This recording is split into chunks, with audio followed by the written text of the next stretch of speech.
Eccoli i droni della Polizia Municipale in azione in via Pisa. Alle prove generali di volo in prima fila il comandante della Polizia Locale Andrea Gallo e il sindaco Mario Conte.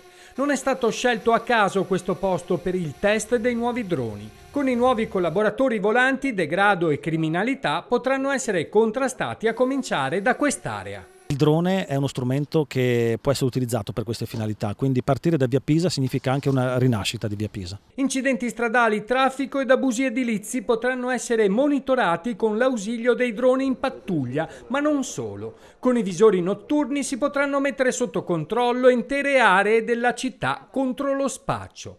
Controllare la sicurezza di grandi eventi come concerti o manifestazioni. Le riprese, volendo, potrebbero essere collegate con la centrale operativa per riuscire a coadiuvare gli interventi più appropriati. Ma non solo, in futuro Treviso sarà il primo capoluogo di provincia che utilizzerà i droni per testare la qualità dell'aria. Utilizzare questo strumento per queste finalità credo che sia, ripeto, un caso unico sicuramente come capoluogo di provincia.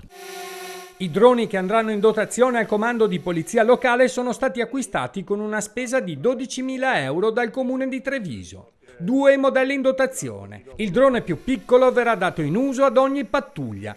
5 gli agenti che verranno istruiti per diventare piloti grazie a dei corsi di formazione. Verranno formati 4-5 piloti, sono stati forniti 2 mezzi per adesso, uno più leggero per fare operatività speditiva da parte delle pattuglie ed uno invece un po' più pesante, diciamo, e con delle potenzialità maggiori per fare delle attività programmate in rispetto della normativa ENAC in vigore. Ogni giorno ci sarà questo drone messo a disposizione delle pattuglie in modo tale che almeno un pilota sia in servizio, in modo tale che in caso di emergenza possa intervenire subito e nell'immediatezza dei fatti. Da dicembre potranno iniziare i nuovi servizi con grande soddisfazione del sindaco di Treviso. Nuove tecnologie a disposizione dei nostri agenti, a testimonianza che questa amministrazione ha dato dei segnali importanti proprio nella direzione di maggiore sicurezza per i nostri cittadini.